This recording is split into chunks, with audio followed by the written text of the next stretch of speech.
அன்பனேர்களே அனைவருக்கும் இனிய வணக்கம். இன்றைய கதைக்கலாம் வாங்க நிகழ்ச்சி உங்கள் அனைவரையும் அன்புடன் வரவேற்கிறோம். ஃபாதர் வணக்கம். ஃபாதர் வணக்கம். எப்படி இருக்கிறீங்க ஃபாதர்? நல்லா இருக்கிறேன் விவேக், நீங்கள் எப்படி இருக்கீங்க? நானும் நல்லா இருக்கிறேன் ஃபாதர்.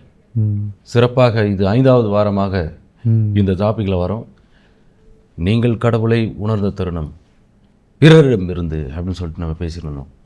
போன வாரம் மக்கள் பயங்கர நிகழ்ச்சி ஆக்கிட்டாங்க. ஆமாம், இது வந்து எதுனா மற்றவருடைய வாழ்க்கையில் வந்து ஒரு நம்பிக்கை ஒளி ஏற்றுவதற்காக இந்த சாட்சியங்கள்லாம் வந்து அமைஞ்சுது அப்படின்றதுல மாற்றுக்கிறது தெரியல. சில பேர்லாம் வந்து பார்த்தோம்னா மாதா தொலைக்காட்சியினுடைய ரிசப்ஷனுக்கு கால் பண்ணி என்னால் பேச முடியல,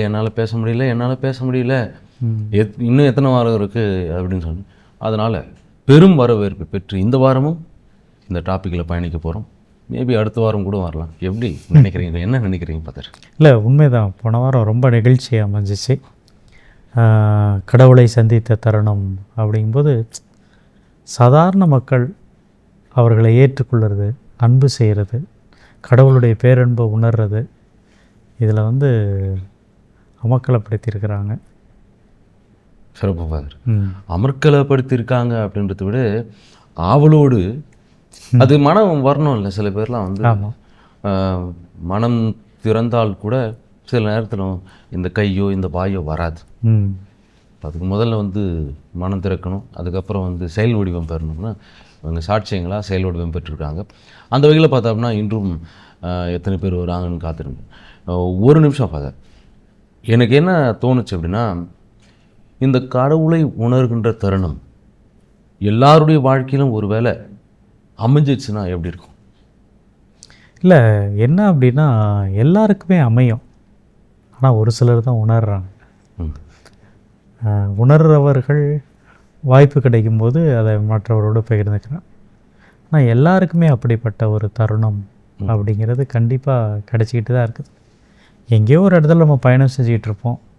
யாரோ ஒருவர் நமக்கு கொடுக்குற ஒரு குவளை தண்ணீர், யாரோ ஒருவர் நம்மை பார்த்து சிரிக்கிற ஒரு சாதாரண ஒரு சிறிய சிரிப்பு, இது எல்லாமே கடவுளை உணர்கிற தருணம் தான் நான் பார்க்குறேன். அதான் ஃபாதர், ரொம்ப நல்லா சொன்னீங்க. எல்லாருடைய வாழ்க்கையில் நடக்குது, ஆனால் வந்து உணர்கின்ற சூழ்நிலை ரொம்ப கம்மியாக இருக்குது அப்படின்னு சொல்லி. இப்போ என்னென்னா ஒன்றும் இல்லை, கை கால் உடல் ஆன்மா எல்லா உடையில் அவையலுங்க எல்லாமே வந்து பார்த்தோம்னாக்கா ரொம்ப நல்லா இருக்குது. ஸோ இது பிளெஸ்ஸிங், கடவுளுடைய பிளெஸ்ஸிங். இதை நீங்கள் உணரும்போது கண்டிப்பாக கடவுளுடைய இருப்பையும் உணருவீங்க அப்படின்னு சொல்லிட்டு நம்ம சொல்கிறது. இதையும் தாண்டி அதெல்லாம் வந்து வேறு நச்சுன்னு ஆணி அடித்தா மாதிரி, தலையில் அடித்தா மாதிரி சொல்லணும்னா வேற என்ன சொல்லு? அதான் இப்போ எனக்கு ஒரு பெரிய விபத்து இருக்கலாம், இல்லை எதிர்பாராத ஒருவர் வந்து யாரோ எனக்கு கொடுக்குற பரிசாக இருக்கலாம், ஒரு குழந்தை கொடுக்குற ஒரு முத்தமாக கூட இருக்கலாம். இது எல்லாமே நமக்கு வந்து கடவுளை உணர்த்திக்கிட்டே இருக்குது. ஒரு அழகான பூ சிரிக்குது, அது கூட கடவுளுடைய தான். ஒரு அழகான இயற்கையை பார்க்குறோம், காலையில் ஒரு கடல் ஓசையை கேட்குறோம். நம்முடைய ஐம்புலன்களும் இதை அனுபவித்து கொண்டு தானே இருக்குது. நல்ல வெயில் நேரத்தில் யாரோ ஒருவர் கொடுக்குற ஒரு குளிர்ந்த நீர், அதே போல் நம்முடைய கண்களுக்கு அழகாக தெரிகிற ஏராளமான பூக்கள், இல்லை அந்த பச்சை பசேல் என்ற வயல், இப்படியெல்லாம் நம்ம மூக்கு சுவைக்கிற ஒரு அற்புதமான நறுமணம், நம்ம நாக்கு அனுபவிக்கிற சுவைகள், இப்படி கடவுளை சந்திக்கிற தருணங்கள் நம்முடைய ஐம்புலன்கள் வழியாக அனுபவித்து கொண்டு தான் இருக்கிறோம். என்னன்னா 6வது அறிவாக இருக்கக்கூடிய இந்த உணர்கிற சக்தி, அதை ஏற்றுக்கொள்ளணும், அதை புரிந்து கொள்ளணும். அதுக்கான போட்டிகள் தான் அங்கே நமக்குள்ளே நிறைய நடந்துகிட்டே இருக்கதை நான் பார்க்குறேன். இப்போ இந்த நகரமயமாக்கல் அதெல்லாம் வந்து ரொம்ப நாளாகவே இருக்குது. ஏறக்குறைய ஒரு 30 வருடங்களாக இந்த நகர்ப்புற வாழ்க்கை அப்படின்றது பார்த்தோம் அப்படின்னா பெருசாக பரவி கிராமப்புறங்கள் ஒரு 5 வருடத்துக்கு முன்னாடி வரைக்கும் பார்த்தோம்னாக்கா இலங்கையில், ஸ்ரீலங்காலெலாம் பார்த்தோம் அப்படின்னா அந்த இடத்துல பட்டன் ஃபோன் தான் மேக்ஸிமம் வச்சுருப்பாங்க. இல்லைனா மேக்ஸிமம் பேர்கிட்ட வந்து மொபைலே இருக்காது. இப்பயும் அந்த மாதிரி ஆட்கள்லாம் இருக்கிறாங்க. ஆனால் இப்போ தமிழ்நாடு, இந்தியா, இல்லை உலக நாடுகளில் பல இடங்களில் பார்த்தோம்னாக்கா அப்படி கிடையாது. எல்லாருக்கிட்டையும் அந்த மொபைல் அப்படின்றது, ஸ்மார்ட் ஃபோன் அப்படின்னு ஒன்று இருக்குது. அது பயன்படுத்த தெரியுமோ தெரியாத தெரியும். ஆனால் இந்த அவசர வாழ்க்கை இந்த மாதிரி கடவுளுடைய தருணத்தை உணர முடியாமல் செய்யுதோ? சரிதான். நம்ம வந்து இன்றைக்கி ரொம்ப வேகமாக பயணிக்கிறோம். விரைவான உணவு பழக்க வழக்கம், எதையுமே சீக்கிரமாக செய்யணும். இன்னும் வேறு மாதிரி சொல்ல போனோம்னா, முன்னாடியெல்லாம் வந்து அந்த பயணம் வந்து ரொம்ப அழகாக தெரிஞ்சிச்சு. இன்றைக்கி வந்து கரெக்டாக அந்த பேருந்தோ இல்லை ரயில் வண்டியோ இதில் பயணம் செய்கிற பொழுது, இல்லை சொல்லப்போனால் விமானம், இதெல்லாம் பயணம் செய்கிற பொழுது கரெக்டாக அந்த ஒரு 5 நிமிஷம் 10 நிமிஷத்துக்கு முன்னாடி போகிறோம். எந்த மனிதர்களோடும் பேச மாட்டோம். உரையாடல் குறைஞ்சி போகுது. அங்கே கூட வந்து ஹெட்ஃபோனை போட்டுட்டு பாடல்களை கேட்டுக்கிட்டு பயணிக்கிறோம். அப்படிங்கும்போது நீங்கள் நிறையா நல்ல தருணங்களை இழந்து கொண்டே இருக்கிறோமோ அப்படிங்கிற ஒரு கேள்வி எனக்குமே இருக்குது. கண்டிப்பாக ஃபாதர், இதை பற்றி நம்ம தொடர்ந்து பேசலாம். இப்போ இணைப்பில் இருக்கும் முதல் நம்பர் யாருன்னு பார்க்கலாம். வணக்கம், யார் பேசுகிறீங்க? எங்கேருந்து பேசுகிறீங்க? நாங்கள் தேனி மாவட்டம். சொல்லுங்க. தேனி மாவட்டத்தில் தூய ஆவியார் பங்குல இருந்து ரெஜினா மேரி பேசுகிறேன். ரெஜினாமா வணக்கம். ஃபாதர் பேசுங்க. அம்மா வணக்கம், எப்படி இருக்கீங்க? ஃபாதர் நல்லா இருக்கேங்க ஃபாதர். உங்களை ரொம்ப எனக்கு பிடிக்கும் ஃபாதர். ரொம்ப நன்றி, ரொம்ப நன்றி. எனக்கு இப்போ வாய்ப்பு கிடைக்குமா என்னன்னு நான் போட்டு பார்த்து எனக்கு மாதாட்டம் உதவி பண்ணிட்டாங்க. அதுக்காக உங்களுக்கு நன்றி. ரொம்ப நன்றிங்கம்மா, ரொம்ப நன்றி. சொல்லுங்கம்மா, உங்களுடைய வாழ்க்கையில் நீங்கள் கடவுளை உணர்ந்த தருணம், அனுபவித்த தருணம் அப்படின்னா எதை சொல்லுவீங்க? எவ்வளவோ அற்புதம் செஞ்சிருக்காங்க மாதா. சொல்லவே முடியாது. எவ்வளவு எனக்கு ஒரு குழந்தை பாக்கியத்தை கொடுத்திருக்காங்க. நான் குழந்தை இல்லாம ரொம்ப கஷ்டப்பட்டு குழந்தை பாக்கியம். இப்ப ரீசெண்டா வேலைக்கு போய்கிட்டு இருக்கேன். வண்டியில இருந்து ஆக்சிடென்ட் ஆகி நான் விழுக தெரிஞ்சு அந்த ஆக்சிடென்ட்ல இருந்து என்னை காப்பாத்தினாங்க மாதா. மாதாவனே அவர் அக்காதே என்னை காப்பாத்தினாங்க. அவங்க என்னை தள்ளி விட்டுட்டாங்க. தள்ளி விடலாம் நான் கீழே விழுந்து என் உடம்பு ஃபுல்லா அடிபட்டு இருக்கோம். ஒரு செகண்ட்ல எங்கிட்ட தள்ளி விட்டாங்க. அந்த அக்காவை மாதா மாதிரி நான் உணர்ந்தேன். ரொம்ப அழகா சொன்னீங்க. நம்முடைய வாழ்க்கையில் நமக்கு ஏற்படுகிற விபத்திலிருந்து காப்பாற்றுற ஒரு மனிதர் கடவுளை எனக்கு உணர்த்துகிறார் அப்படிங்கிறது ரொம்ப அழகானது. ரொம்ப நன்றிங்க ஃபாதர். ரொம்ப நன்றிங்கம்மா, ரொம்ப நன்றி. உங்கள்கிட்ட பேசுனதில் எனக்கு ரொம்ப சந்தோஷம். மாதா தொலைக்காட்சி குடும்பத்துக்கு ரொம்ப சந்தோஷம். ரொம்ப நன்றிங்கம்மா. நன்றி. என்னென்னா இது வந்து அஃப்கோர்ஸ் நிறைய விஷயம் இந்த மாதிரி சொல்லியிருக்காங்க. அதில் வந்து இவங்க உங்ககிட்ட பேசும்போதே பார்த்தோன்னா நான் தழுதழுத்து தான் பேசுகிறேன். இது என்னவா இருக்கும்? அவங்களுக்கு ஒரு மகிழ்ச்சி. என்ன சொல்ல போனோம்னா, உண்மையை சொல்லுகிற பொழுது அந்த ஒரு உணர்வுபூர்வமாக நமக்கு வர்றது தான். அழுகை கண்ணீர் அப்படிங்கிறது வந்து ஏதோ வெறுமனே நான் பாதிக்கப்படும் போது நமக்கு ஏற்படுகிற வழி மட்டுமல்ல, மகிழ்ச்சியினுடைய வெளிப்பாடாகவும் இருக்கும். அப்படி தான் பார்க்குறேன் இந்த சகோதரி. நான் கடவுளை பற்றி பேசுகிறதுல இவ்வளோ மக்கள் பார்க்குறாங்க அப்படிங்கிற ஒரு நிகழ்ச்சியோடு தான் அவங்க பேசுகிறாங்க அப்படின்னு நான் நினைக்கிறேன். ரொம்ப அருமையாக சொன்னீங்க ஃபாதர். எனக்கு ஒரு டவுட் என்னென்னா, இந்த கேள்வி நான் கேட்கறதுக்காக என்னை வந்து திட்டலாம்.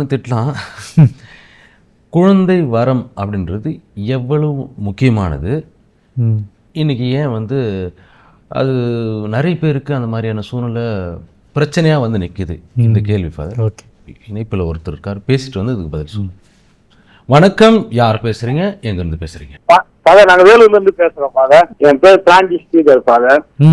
சொல்லுங்க. ஒரு இந்த கிறிஸ்டினா ஆகணும் ஃபாதர். ஓ, அந்த அம்மா மாதாமால தான் இன்னைக்கு ரொம்ப நல்லா இருக்கிறோம் ஃபாதர். நாங்க சூசைப்பர் ஆலயம் ஃபாதர், கேன் பாகத். சரி சரி சரி, ரொம்ப சந்தோஷம், ரொம்ப சந்தோஷம். சொல்லுங்க, உங்களுடைய வாழ்க்கையில வேலை செய்யறோம் ஃபாதர். சரிதான், உங்களுடைய வாழ்க்கையில கடவுளை உணர்ந்த தருணம் அப்படின்னா நீங்க எதை சொல்லுவீங்க? நான் நிறைய சொல்ல வேண்டியது இருக்கு ஃபாதர். குறிப்பிடும்படியா ஒன்று சொல்லுங்க. குறிப்பிடும்படியா ஒன்று சொல்லுங்க ஃபாதர். எனக்கு அந்த அம்மா மாதாமா தான் எங்களுக்கு எல்லாமே. என் பையன் சிஎம்சில பேசுறான், நல்லா வேலை வாய்ப்புல ஃபாதர். சரிங்கண்ணா. நான் இந்த இருக்கும்போது ரொம்ப கஷ்டப்பட்டேன் ஃபாதர். ஒரு வேலை சாப்பாடுக்கலாம்.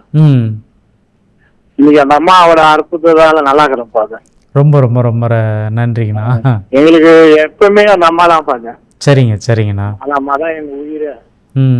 நான் காலையிலேயே ராவிலையும் அவங்களதான் நினைச்சு இருப்போம் ஃபாதர். எப்பவுமே எங்களுக்கு கடிச்சடியும் அவங்க தான் துணையா இருக்கும். உங்களுக்கு மாதா டிவி ரொம்ப ட்ரை பண்ணணும் ஃபாதர். நீ செட்டிங்க ஃபாதர். ஓ ஓகே ஓகே ஓகே ஓகே. ரொம்ப சந்தோஷம் ஃபாதர். ரொம்ப நன்றி ஃபாதர் ஜெகதீஷ் ஃபாதர். ஓகே. எங்களுக்கு ஞானஸ்தானம்லாம் அவர் தான் ஃபாதர் கொடுத்தாரு. ஓ ஓகேங்கண்ணா. நீங்க எப்படி இருக்கிறீங்களோ அப்படிதான். அவர் ரொம்ப அவர் மேல எங்களுக்கு உயிர் ஃபாதர். சரிங்கண்ணா சரிங்கண்ணா சரிங்கண்ணா. இப்போ எப்படின்னா உங்களுடைய வாழ்க்கையில குறிப்பிடும்படியா கடவுள் என் பக்கத்துல உண்மையிலேயே இருக்கிறாரு அப்படின்னு உணர்ந்த தருணம் அப்படி ஏதாவது இருந்துச்சுன்னா சொல்லுங்களேன். சாட்சியம். கடவுள் இருக்கிறாரு. இல்ல இல்ல இப்போ நீங்க உணர்ந்த தருணம் விசிபிளா இன்னொருத்தவங்க கிட்ட இருந்து பார்த்த அந்த ஒரு நேரம். ரொம்ப நன்றிங்க ஃபாதர். ரொம்ப நன்றிங்கண்ணா. எங்க குடும்பத்துக்கு எப்பவுமே ஒரு ஜாபத்துல கண்டிப்பா கண்டிப்பா கண்டிப்பா கண்டிப்பா. அவரு இன்னும் வந்து அந்த பிரமிப்புலேருந்து போகல. உங்களோட பேசுறது அந்த பிரமிப்புலேருந்து. ஓகே. என்னன்னா சில பேருக்கு சொல்ல வரும், சில பேருக்கு சொல்ல வராது, அவ்வளோதான். அவர் வந்து சொல்ல வந்தார், சொல்லிட்டார் வேற ஏதோ மூலயமா என் வாழ்க்கையில் வந்து கடவுள் இந்த மாதிரி ஏதோ செயல்பட்டார் அப்படின்னு சொல்லிட்டு. சிறப்பு ஃபாதர். நான் கேட்ட கேள்வி. ஆமாம், குழந்தை அப்படிங்கிறது, வாரிசு அப்படிங்கிறது ஒரு மிகப்பெரிய கொடை. கொடை மட்டுமல்ல, என்னுடைய பிம்பம், என்னுடைய உயிர் இந்த சமூகத்தில் இன்னும் வாழுது அப்படிங்கிறதே ரொம்ப அழகான ஒரு விஷயம். ஏன்னா எனக்குன்னு ஒரு தனித்தன்மை, எனக்குன்னு ஒரு கலர், எனக்குன்னு ஒரு சுவை, இப்படி எல்லாமே இருக்கிறத வந்து நான் இந்த பூமியில் வச்சுட்டு போகிறேன், விட்டுட்டு போகிறேன் அப்படிங்கிறது எவ்வளோ பெரிய ஒரு இது. நம்ம சும்மா ஒரு டூர் போயிட்டு வரும்போது கூட வந்து மரத்தில் பேர் எழுதி வச்சுட்டு வர்றோம், பாறையில் பேர் எழுதி வச்சுட்டு வரோம். அது வந்து என்ன அப்படின்னா நாங்கள் வந்துட்டு போனதுக்கான ஒரு அடையாளம். அப்போ இந்த பூமியில் வந்து ஏறக்குறைய 80 ஆண்டுகள் 90 ஆண்டுகள் வாழக்கூடிய ஒரு மனிதனோ மனுஷியோ தங்களுடைய பிரதிநிதிகளாக, தங்களுடைய குழந்தைகளாக இந்த சமூகத்துக்கு கொடுத்துட்டு போகிறது வந்து அதுதான் ஒரு மிகப்பெரிய வரம். அதனால தான் குழந்தை பேர் அப்படிங்கிறது வந்து எல்லா பேரோட, எல்லா குடைகளோட ஒரு மிகப்பெரிய ஒரு இதை நம்ம தூக்கி வைக்கிறோம். சரிங்கப்பா, நான் தொடர்ந்து பேசலாம். நிகழ்ச்சியில் அடுத்த இணைப்பில் இருப்பது யாருன்னு பார்க்கலாம். வணக்கம், யார் பேசுகிறீங்க, எங்கேருந்து பேசுகிறீங்க? வணக்கம். வணக்கங்க, நான் ஊட்டியிலேருந்து பேசுகிறேங்க. உங்கள் பேர் சொல்லுங்கம்மா. என் பேர் சலேத் மேரி. சலேத் மேரி அம்மா, சொல்லுங்கள். ஃபாதர் இருக்காங்க, பேசுங்க. அம்மா வணக்கங்கம்மா. நீங்கள் கடவுளை உணர்ந்த தருணம் அப்படின்னா எதை சொல்லுவீங்க? கடவுள் தருணம்னா என் உயிரே அவரு தாங்க. சரிங்கம்மா. எல்லாத்தோடைய உயிருக்குள்ளேயுமே வந்து கடவுள் தான் இருக்கிறார். ஏன்னா அவர் ஊதிய மூச்சு காற்று தான் இன்னைக்கு ஒவ்வொரு உயிர்லையும் மாறி மாறி அப்படியே பயணித்து கொண்டு இருக்குது. சொல்லுங்கம்மா, உங்களுடைய வாழ்க்கையில நீங்க அவரை ரொம்ப அனுபவிச்ச நேரம் அப்படின்னா எதை சொல்லுங்க? ஒரு குறிப்பிட்ட ஒரு சூழ்நிலை இருக்குல்ல, யார் மூலயமா வச்சு அதை வந்து உங்களுக்கு உணர்த்திருப்பாங்க, எந்த சூழ்நிலையாச்சும் அந்த சூழ்நிலையை கேட்குறாங்க. எனக்கு எல்லாமே அவங்கதான் ஃபாதர். எவ்வளவு தடங்கள் வரும், எவ்வளவு பிரச்சனைங்க வரும். என்ன மாதிரி தடங்கள் சொல்லுங்க? பசங்க கூட ஒரு நேரத்துல சண்டை போட்டுக்குவாங்க. அப்ப கூட நான் பேச மாட்டேன், நான் சர்ச்சுக்கு வர மாட்டேன்னு சொல்லுவாங்க. அப்படியெல்லாம் இருக்க கூடாதுப்பா. நீங்க கடவுள் நம்மளுக்காக எவ்வளவு அவர் உயிரே விட்டுருக்கிறாரு, நீங்க வந்து அதை பொறுத்துட்டு தான் நடக்கணும்ப்பா அப்படின்னு சொல்லிதான் நான் ரொம்ப ப்ரேயர் பண்ணிட்டு இருக்கிறேன். சரிதாம்மா, சரிதாம்மா. நம்ம கடவுளோட தொடர்ந்து இருப்போம். கடவுளோட யாருக்கு ஆசை இருக்காது. கண்டிப்பா கண்டிப்பா. குடும்பத்துல அவ சின்ன மருமகளும் அப்படித்தான் கொஞ்ச நாள் பிரச்சனை பண்ணா, பெரிய மருமகளும் கொஞ்சம் பிரச்சனை பண்ணி அவங்களுக்கு மனசு கஷ்டம். நான் எதா இருந்தாலும் கேர் பண்ணிக்காதீங்க, நீங்க வந்து கடவுளை நம்பி இருங்க, அவ்வளவுதான் நான் சொல்லுவேன். சரிதாம்மா, சரிதாம்மா. ஏன்னா எனக்கு வந்து ஆண்டவர் தான் எல்லா வழியும் பண்ணாரு. கண்டிப்பா கண்டிப்பா. கடவுள் உங்க கூட இருக்கிறாங்க, உங்களை தொடர்ந்து வழி நடத்துவாங்க. ஆமா ஆமா. வந்து ஆண்டவர்கிட்ட வேண்டி நம்மளுக்காக பரிந்து எல்லாம் செஞ்சு கொடுக்குறாங்க. சரிதான். தடங்கள்ல இருக்கு. நான் வேலைக்கு போன ஃபாதர் ஜிஹெச்ல, கவர்மெண்ட் ஹாஸ்பிட்டல்ல. அப்ப கூட எனக்கு எந்த பிரச்சனையும் இல்ல, போகுவேன் வருவேன், ப்ரேயர் பண்ணிட்டு சாப்பிட்டு படுக்குவேன். இப்போ வீட்டுல ரிட்டையர் ஆகி 1 year ஆகுதுங்க ஃபாதர். ஒரே பிரச்சனை, மேலுக்கு மேல் மேல் பிரச்சனை. அந்த பிரச்சனை எல்லாம் தாண்டிட்டு நான் நடந்துட்டு இருக்கிறேன். அப்போ என் உயிரே அவருதான், என்னோட வாழ்க்கையிலும் அவருதான். கண்டிப்பா கண்டிப்பா. அவருதான் இல்ல. அதே மாதிரி டெய்லி உங்களோட பிரேயர் நான் பாக்கலன்னா என்னோட உயிர் பிரிஞ்ச மாதிரி. தொடர்ந்து உங்களுக்காக வேண்டிக்கிறோமா, நீங்கள் வேண்டிக்கோங்க. கடவுள் நம்மளை நிறைவா ஆசீர்வதிப்பார். ரொம்ப நன்றி. நன்றிம்மா. நிகழ்ச்சியில தொடர்ந்து இணைந்திருங்கள். இவங்களுடைய அந்த நம்பிக்கை அதை எப்படி பார்க்குறீங்க? ஆமாம், அதாவது இன்றைக்கி எனக்கு இவ்வளோ பிரச்சனைகள் இருக்குது, இருந்தாலும் எனக்கு என்னுடைய உயிருக்கு சமமான என்னுடைய கடவுள் இருக்கிறதுனால என்னால் இதெல்லாம் தாங்கிக்க முடியும், கடந்து வர முடியும் அப்படிங்கிற ஒரு நம்பிக்கை இவர்களுக்கு கடவுளாக பார்க்குறாங்க. சிக்கல் வரும்போது தான் கடவுளை நினைக்கணும் அப்படின்னு ஏதாவது இருக்கா? இருந்துட்டு போட்டுமே. நான் சில நேரத்தில் அப்படி தான் நினைப்பேன். என்னன்னா எனக்கு கஷ்டம் வரும்போதாவது என்னோடய நண்பன் என்னை நினச்சி பார்க்குறான் அப்படிங்கிற மாதிரி நமக்கு பிரச்சனை வரும்போதாவது கடவுளை நினச்சி பார்க்குறோமே, அதாவது இருந்துட்டு போட்டுமே. ஒரு சிலர் எப்போவுமே கடவுள்கிட்ட இருப்பாங்க, ஒரு சிலர் பிரச்சனைகள் வரும்போது தான் வருவாங்க.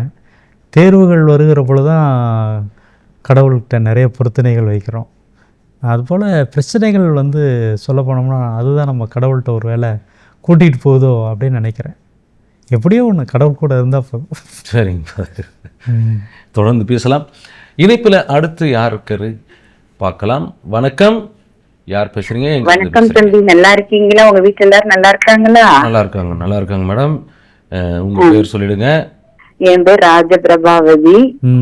அதே சமயத்துல நீங்க பிரசங்கம் பண்ணும்போது உள் கருத்துக்கள் எனக்கு ரொம்ப பிடிக்கும் ஃபாதர். ரொம்ப நன்றி. கேட்டுக்கிட்டே இருப்பேன் ஆராதனையில. ஃபாதர், கடவுளை உணர்ந்த தருணம் சொல்லும் போது பிப்ரவரி 9ஆம் தேதி நான் எப்பவுமே பழைய ஏற்பாடு புதிய ஏற்பாடு இறைவசனத்தை சொல்லி தியானித்துட்டு படுத்து தூங்குவேன். 1:55க்கு எந்திரிச்சிட்டேன். என்னன்னு கேளுங்க, செங்கோல் மாதா கை குழந்தையோட என் கனவுல வந்தாங்க. அப்போ அம்மா உங்க குழந்தைய தாங்கம்மா அம்மான்னு சொல்ல அப்படின்னு நான் கேட்டேன். அப்போ எனக்கு தெரிஞ்ச தூக்கமா முழிச்சிட்டேன். மாதா செங்கோல் கொண்டு வந்தீங்களே என்னம்மான்னு நான் கேட்டேன். மாதா உனக்கும் உன் மகனுக்கு நான் தீர்ப்பிட வந்தேன் அப்படின்னாங்க. என்ன நடந்திருக்கும், நம்ம பையன் என்ன தப்பு செஞ்சிருப்பான் அப்படின்னு என் மகனுக்கு போன் போட்டேன். ஏமா 3 நாள்ல நான் வந்துருவேன் சொல்லுதம்மா அப்படின்னா. என்னையான்னு கேட்டேன். நான் இந்த பிள்ளை லவ் பண்ணும்போது கலப்பு திருமண ஆபீஸ்ல 30,000 கொடுத்து நான் சப் ரிஜிஸ்டர் ஆபீஸ்ல போய் பதிவு பண்ணிட்டு வந்தம்மான்னு என்கிட்ட சொன்னான்.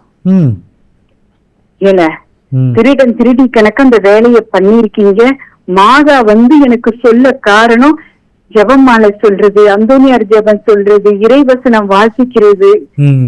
அப்படி ஜெபிக்க போய் மாதா என் பையன் பண்ற சேட்டையவே எனக்கு சொன்னாங்க. அப்ப நான் சொன்னேன், அவங்க வீட்டுல இத்தனை பேர் இருக்காங்களே, அடிக்க வருவாங்களே, எனக்கு திட்ட வருவாங்களே, பொருளை வீசுவாங்களே, நான் என்னெல்லாம் செய்ய அப்படின்னு பேசிட்டு இருக்கும்போது நேர பத்தானத்து ஃபாதர், நீ என்ன நினைச்சாலும் நினைச்சுக்கோங்க, ஒரு பொண்ணு கீழே விழுந்து ஆபரேஷன் பண்ணிருக்கு. அந்த பொண்ணுக்கு எங்கேயோ போயிட்டு வாரா கனவுல. நான் சொல்லுவேன், நீ என்ன வேலை செஞ்சாலும் உன்னுடைய இதயம் இலைப்படையாது அப்படின்னு சொல்லிட்டு நீ போயிட்டு வந்தல்ல, இப்ப நானும் போயிட்டு வரேன் பாரு அப்படின்னு ஓடி போனா திருநெல்வேலி மாவட்டம் நாங்குநேரி தாலுகா வடக்கு விஜயநாராயணம் இளங்குளம் பங்கு தூத்துக்குடி மறை மாவட்டத்துல ஒடிபி மாதா சன்னதி மெயின் கேட்ல போய் நின்ன ஃபாதர். லூர்து மாதா அமலோப்ப மாதா அவர்கள் கோபுரத்துல இருகை கூப்பி கண்ணை உருட்டி உருட்டி முழிக்கிறாங்க. நம்ம பிள்ளை இவ்வளவு இடங்கள் பட்டு நம்ம சன்னதி முன்னாடி நிக்காங்களேன்னு. அந்த நேரத்துல என் மகன் செஞ்ச இதுல அவங்க வீட்டுல எந்த எதிர்ப்புமே இல்ல. நானும் எதுவுமே சொல்லல, ஏன்னா ஆண்டவருக்கு முன்னாடி ஜாதியே கிடையாது. கண்டிப்பா. ஆமா, இந்த மகிட்ட ஒரு தாழ்ந்த பிள்ளைய கொடுத்தா சண்டை போடுவாளா முணுமுணுப்பாளா அப்படின்னு கேட்டா எனக்கு ஏகப்பட்ட சமாதானம் ஆண்டவர் கொடுத்திருக்கிறாரு. நான் அந்த பிள்ளைய ஒரு துண்டு சொல்லல ஃபாதர். காரணம் என்ன தெரியுமா ஃபாதர்? ஒரு காரணம், அத சொன்ன நீங்க ரொம்ப சந்தோஷப்படுவீங்க. காரணம், எனக்கு 22 வயசு இருக்கும் போது பெரிய காடு, பெரிய பெரிய மரங்கள், ஒவ்வொரு மரத்திலும் ஒவ்வொரு டீப் லைட் எரியுது. நான் அப்ப சேலை கட்ட மாட்டேன், பாவாடை சட்டை போட்டிருக்கேன். அப்போ நீங்க என்ன நினைச்சாலும் நினைச்சுக்கோங்க, கனவுல விடியுது. இவ்வளவு சுத்தமான இடமா பார்க்கும்போது வார்த்தையான தேவன் என் சமூகமுக்கு முன்பாக செல்லும் 4 திசையை உற்று நோக்கி பார்த்தேன், என் தேவனை நான் காண்கவில்லை. அதே சமயத்துல தேவனுடைய இறை வசனத்தை பெற்றுக்கொண்டு ஒவ்வொரு நேரம் ஜெபிக்கும் போது இந்த பெண்ணுக்கிட்ட நீங்க வந்து சொல்லிருக்கீங்களேப்பா, ரொம்ப சந்தோஷம் ஆண்டவரே, உமக்கு நன்றி. ஒவ்வொரு நாளும் இறை வசனம் வாசிக்காம நான் போவே மாட்டேன். லேட்டா எந்திரிச்சாலுமே அன்னைக்கு சுடுதஞ்சாவது போட்டு சாப்பிட்டுட்டு எடுத்துக்கிட்டு ஆபீஸ். ரொம்ப நிறைய சொல்லிட்டு வந்தாங்க. சொல்லுங்க ஃபாதர். இவங்களுடைய அதான் ஒரு சில மக்கள் வந்து கடவுள் வந்து என்னுடைய சகோதரனை போல், என்னுடைய தாயை போல், தந்தை போல் என் கூடவே வாழ்கிற ஒருவராக கூட பார்க்குறாங்க. அப்படி தான் இந்த சகோதரின்னு நினைக்கிறேன் நான். அவங்க திருவிவிலியம் வாசிக்கிற பொழுதும் சரி, கடவுளுக்குரிய செயல்களை செய்கிற பொழுதும் சரி, ஆலயத்துக்கு போயிட்டு வருகிற பொழுதும் சரி, கடவுள் என் கூடவே இருக்கிறாங்க. அதனால் அவங்க வந்து எனக்கு நல்லது கெட்டது எல்லாத்தையுமே உணர்த்துறாங்க அப்படிங்கிற ஒரு பார்வை பார்க்குறோம். அதே போல் இடையில ஒன்று சொல்ல வந்தாங்க, அவங்க வேறு மாதிரி கூட போயிட்டாங்க அப்படின்னு நினைக்கிறேன். அவங்க வேறு இனத்தவர்கள் அப்படிங்கிறது. இங்கே ஒன்று மட்டும் நல்லா தெரிஞ்சுக்கணும். கத்தோலிக்க கிறிஸ்தவத்துக்குள்ளே யாரெல்லாம் தூய் ஆவியினால் திருமுழுக்கு பெறுகிறார்களோ அவர்கள் அத்தனை பேரும் கிறிஸ்தவர்கள். கிறிஸ்துவை பின்பற்றுகிறவர்களுக்கு இங்கே ஜாதியோ இல்லை வேறு ஏதோ இனமோ இருக்கக்கூடாது. அதுதான் கடவுள் விரும்புகிற ஒரு அற்புதமான திரு அவை, அற்புதமான திரு அவை. அதை தான் நம்ம பெறுறோம். வேறு வார்த்தையில் சொல்ல போனோம்னா, நீங்கள் எந்த இனத்தில் பிறந்த, எந்த ஜாதியில் பிறந்திருந்தாலும் திருமுழுக்கு என்பது அதையெல்லாம் நமக்கு கழுவுகிறது. ஏன்னா அதுதான் தூய ஆவியினுடைய செயல், அதுதான் கடவுளுடைய செயல். அப்படி தான் நான் பார்க்குறேன். ரொம்ப அருமையாக சொன்னீங்க. இப்பயுமா ஜாதி பார்க்குறாங்க, இப்பயுமா அந்த மதம் பார்க்குறாங்க, இப்பயுமா அந்த இனம் தேடுறாங்க, இப்பயுமா கலர் பார்க்குறாங்க. இருக்கட்டுமே, நான் என்ன சொல்கிறேன், விவேக் ஒரு மாதிரி சிந்திப்பீங்க, பவுலா நான் ஒரு மாதிரி சிந்திப்பேன். ஆனால் இந்த ரெண்டு சிந்தனை வெவ்வேறாக இருந்தாலும் கூட நம்ம உட்காந்து பேசும் பொழுது தான் ஒரு புதிய கருத்து உருவாகுது, ஒரு புதிய கொள்கை உருவாகுது. அதனால் இங்கே வேறுபாடுகள், வித்தியாசங்கள் எல்லாமே இருக்கணும். ஆனால் அதில் ஒரு முக்கியமான உண்மைகள் பேசப்படணும், முக்கியமான குரல்கள் கேட்கப்படணும், அதன் அடிப்படையில் ஒரு முடிவு எடுக்கப்படணும். அது வந்து இந்த சமூகம் வாழ்வதற்கான, வளர்வதற்கான செயல் திட்டங்களை கண்டிப்பாக உருவாக்கி கொண்டே இருக்கணும். அதுதான் மனிதம். Super father. திருத்தந்தை பிரான்சிஸ் அவர்கள் சொல்லும் வார்த்தை எனக்கு ஞாபகம் வந்தது. இங்கே வந்து யூனிட்டி முக்கியம், யூனிஃபார்மிட்டி தேவை. எல்லாரும் ஒரே மாதிரியான ஆடை உடுத்திருக்காங்க அப்படின்னாக்கா அது முக்கியம் இல்லை. வெவ்வேறு ஆடை உடுத்திருந்தாலும் ஒத்த மனதோடு இருந்தாக்கா அதுவே போதும். There must not be uniformity, there must be unity. சிறப்பு ஃபாதர். அடுத்து இணைப்பில் யார் இருக்காங்கன்னு பார்க்கலாம். வணக்கம், யார் பேசுகிறீங்க, எங்கேருந்து பேசுகிறீங்க? ஹலோ வணக்கம், யார் பேசுகிறீங்க? ஜெகம்தாஸ் பேசுகிறேன், குல்தாஜி மாவட்டம் தயாநகர். உங்கள் பேர் சொல்லுங்கள். ஜெகம்தாஸ். ஐயா வணக்கம், எப்படி இருக்கீங்க? நல்லா இருக்கேன் பாத்து, நல்லா இருக்கேன். சொல்லுங்க உங்களுடைய. நான் வந்து மாதா உள்ள தருணம் வந்து மே மாசம் 25ஆம் தேதி எங்க அம்மையை மரணம். 22ஆம் தேதி எனக்கு பிள்ளைய கல்யாணம். அப்ப நான் மாதாட்ட கேட்டுக்கிறேன், மாதாவே என்னுடைய பிள்ளைய கல்யாணமும் நடக்கணும், என்னுடைய அம்மைக்கு மரணமும் வரணும். இந்த மே மாசம் பாதம், இந்த மே மாசம் 25ஆம் தேதி. ஆமா. அப்ப சீட்டை நினைச்சு எல்லாருமே வச்சு அம்மையை பாடி ரொம்ப கண்டிஷமா இருந்து. அப்ப மாதாவே என்னுடைய குடும்பத்துல கல்யாணத்தையும் அம்மைய மகத்தை எப்படியா நீங்க காப்பாற்றணும் போது நான் ஒரு வேலைக்கு போயிட்டு இருக்கேன். அப்ப மாதா வந்து அன்னைக்கு நான் லீவ் போட்டேன், ஒரு வாரம் என்ன பிள்ளை கல்யாணத்துக்காக லீவ் போட்டேன். அப்ப திடீர்னு ஒரு நாள் பார்க்கும்போது என்ன மன்னிச்சேன், உங்க அம்மையை நீங்க வந்து பாருங்க, கண்டிஷன் கொஞ்சம் மோசமா இருக்கு அப்படி. நான் போகும்போது அம்மைய கண்டிஷன் ரொம்ப மோசமாயிட்டு, அம்மா திங்களாச்ச மரணம், என்னுடைய பிள்ளை கல்யாணம் வேலாச்சு. அப்ப மாதாவிட்ட நான் கேட்டுட்டே இருந்தேன், மாதாவே என்னுடைய மரணம், அம்மைய தாயுடைய மரணத்தையும் நான் பார்க்கணும், என்னுடைய பிள்ளைய கல்யாணமும் நடக்கணும் அப்படின்னு மாதாட்ட வேண்டி இந்த மாசம் மே மாசம் 25ஆம் தேதி அம்மா மரணம், 28ஆம் தேதி என் பிள்ளையோட கல்யாணம். மாதா எனக்கு ஒரு நான் அம்மைக்கிட்ட 1 மாசமா படுத்துட்டு இருந்தேன். அம்மை கண்டிஷன் ரொம்ப மோசம் ஆயிட்டு. அப்ப மாதாவிட்ட வேண்டேன். அப்ப ஒன்னும் ஆகையில அந்த டைம்ல வந்து ஏதோ என்னுடைய அம்மைக்கு மரணத்தை நாங்க 7 பேர் உண்டு. பிள்ளைகளை நான் மட்டும் தான் பார்த்தேன் கடைசி நேரத்தில். ஆமா, கடைசி நேரத்தில். ஆமா, என்னுடைய மாதா வந்து மாதாட்ட கேட்டேன். அப்படியே மாதா எனக்கு கண்ணு கொண்டாத காட்சி வந்தது. அது கடவுள் செய்த எனக்கு பெரிய ஒரு அற்புதம்.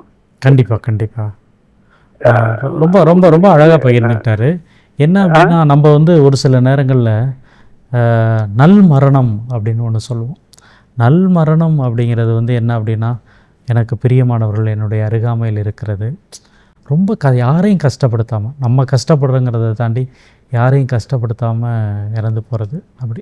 அப்படிப்பட்ட மரணங்களுக்காக வந்து பழைய காலத்தில் பார்த்தோம்னா நிறைய ஜெபங்கள்லாம் கூட சொல்லுவோம். இன்றைக்கி வந்து நான் செத்துருவக்கூடாது அப்படின்னு வேண்டுற நல்ல ஜெபந்தான், நல்லது தான். ஆனால் அந்த மரணம் வந்து எனக்கு கண்டிப்பாக நிகழும் அப்படிங்கிற பட்சத்தில் ஒரு நல்ல மரணத்துக்காக ஜெபிக்கிறது அப்படிங்கிறது கூட ஒரு நல்ல ஜெபமாக தான் நானும் பார்க்குறேன். சிறப்பு. அதுதான் வந்து ஜெரோம் தாஸ் ஐயா வந்து சொன்னாங்க, என்னுடைய அம்மாவுடைய மரணத்தையும் நான் கூட இருந்து பார்க்க வேண்டும் அப்படின்னு சொல்லிட்டு. மரணத்தை எதிர்நோக்கி இருப்பது எவ்வளோ காயமான, எவ்வளோ கஷ்டமானது. பட் அவங்க அந்த இடத்துல நான் இதை செஞ்சு முடிக்கணும். நம்ம பார்த்தோம்னா இயேசுவினுடைய வாழ்க்கையில் அது பயங்கரம்ல. அனுப்பி வைக்க மாதா அம்மாவுக்கு தெரியும் உன்னுடைய உள்ளத்தையும் ஒரு வாழ் ஊடுருவோம் அப்படிங்கும்போது, நான் இயேசுவினுடைய மரணம் தான் நமக்கு வேதனை அப்படின்னு. ஆனால் அந்த அம்மா அதை ஏற்றுக்கிட்டு அந்த சிலுவைக்கு அடியில் நிற்கும் பொழுது ஒரு தாயாக மகனுடைய மரணத்தை பார்க்கறது இவ்வளோ கஷ்டமானது. கண்டிப்பாக. ஆனால் அதையும் ஏற்றுக்கொள்வது தான் கிறிஸ்தவம். சிறப்பு. வேறு அற்புதமாக இந்த நாட்டில் முழுவதும் பார்த்தோம்னா கடவுளை சந்தித்த தருணம், இந்த மாதிரி தழுதழுக்கும் காட்சிகள் வந்து அப்பப்பையும் ஒன்று பார்த்துட்டு வாழ்க்கையில் வந்து ஓகே ஓகே ஓகே அப்படின்னு சொல்லிட்டு உத்வேகப்படுத்திக் கொள்வது ஒரு வகை. அப்படின்னா நாள்தோறும் கடவுளை உணர்வது, இல்லைன்னா ஒவ்வொரு கனப்பொழுதும் அவரை உணர்வது என்பது இன்னொரு வகை. எந்த வகையாக இருக்கலாம் அப்படின்றத நாமே முடிவெடுக்கலாம் அப்படின்ற ஒரு ஒரு ஒரு ஸ்டேட்மெண்ட்டோட இன்றைய நாள் நம்ம நிறைவு செய்யலாம். கண்டிப்பாக. அன்பு நேயர்களே, மீண்டும் அடுத்த வாரம் இதே நிகழ்ச்சியில் உங்களை சந்திக்கிறோம். அதுவரை உங்களிடமிருந்து விடைபெறுகிறோம். இயேசுவுக்கே புகழ். இயேசுவுக்கே நன்றி. மரியே வாழ்க.